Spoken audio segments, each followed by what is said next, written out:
What's up everybody, welcome back to my channel. Today we're going to be doing the first power on of the S26 Ultra and going over how to migrate your data from one phone to the other. So first off, you want to make sure you have both your phones on. I noticed the first time you really power on a Samsung device, sometimes they can take quite a while.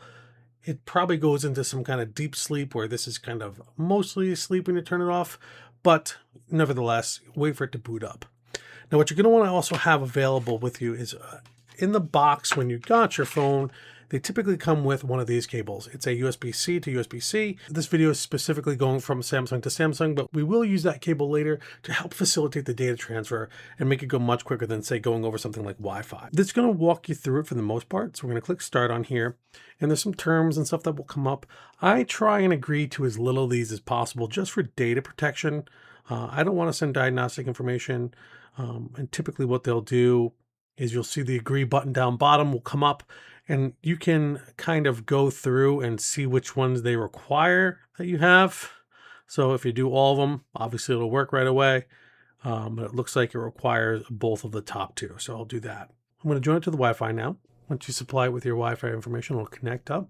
Now, once this comes up, this is an important part. What you're going to want to do is it's going to ask you to transfer your SIM card from your old phone to the new one. What you're going to want to do is make sure you don't have anything like SIM protection enabled. And typically, like, so for example, I have T-Mobile. If I go to T-Mobile, I can go and turn off the SIM protection on my own from here. So I'm going to do that now. Once you've got SIM protection disabled, you're going to basically click on Transfer SIM from Galaxy Android phone. It'll ask you for a code to make sure it's really you doing it. It'll pop up and show you your eSIM. Click on Transfer. It'll show you that down here as well. Click on Transfer. So it confirms it a few times in both directions to make sure that you are actually looking to transfer and it's not something nefarious. And then your old phone will disconnect from the network and your new phone will connect to it. And from this point on, this phone purely will operate in wireless mode. So all your apps and all that stuff will continue to work assuming you have Wi-Fi. So this functions as a good backup. And I recommend, even if you have to send your phone back for a promotion that you took advantage of to get your new phone, I'd hang on to it for a few days just to make sure everything transferred over and everything is good and your phone's working correctly, because this is a backup now. And you could theoretically transfer your SIM card from this phone back to that one. You might have noticed on the screen it did ask for us to reboot, so we're going through that reboot process now. And then some of the next steps that it asks us about should be to transfer the data and the apps and all that information, your accounts and all that stuff, and your settings, your backgrounds, basically everything you've spent a lot of time configuring on your old phone over to your new phone. And that's where this cable will come in handy big time. So what we're going to do now, we're going to kind of jump the gun a little bit, is plug these two phones into each other. Again, with that cable they provided, plug this phone into this phone. So it gives you a couple different options here. It says Galaxy, Android, iPhone or iPad, or set up manually. This does work on iPhone as well. You download the Samsung app from the App Store and it facilitates the migration of data. So we're going to select Galaxy or Android, and you'll see it popped up on there. So the Galaxy is already aware. So we're going to click on Setup. Now it's doing a handshake between the two cables. This phone wants to see that phone's QR code, so we're going to go ahead and do that. And now it wants to know the PIN that I used to use on this phone. Once I've typed in that PIN, it'll go through a couple of steps here, check accounts, and I bet you it's leveraging things like Knox, and it's asking for passwords for some of my accounts. You'll get to the point eventually where it asks if you want to copy your apps and data. We're going to go ahead and click Next.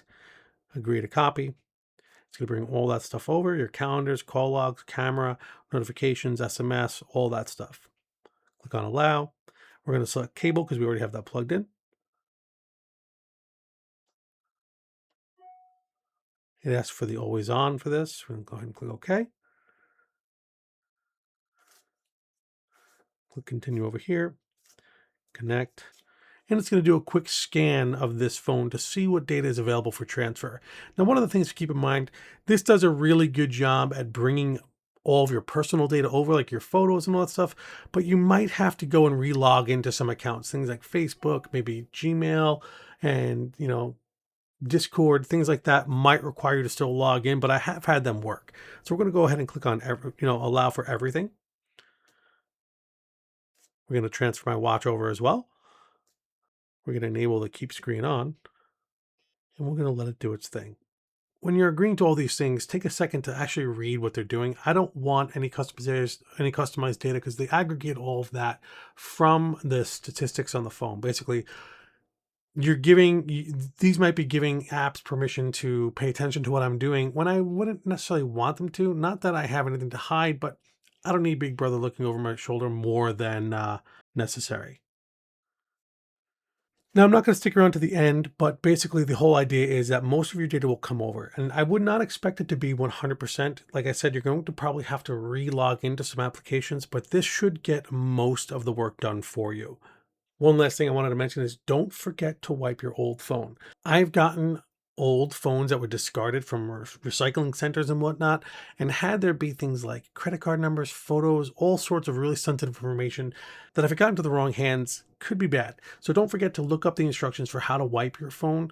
That's usually in the settings under, you can search for restore or wipe or erase, and it will bring up that information so you can wipe the phone. I hope this process helped you out. If you liked the video, hit that thumbs up. If not, the thumbs down works as well. And as always, I appreciate the subscription. Peace.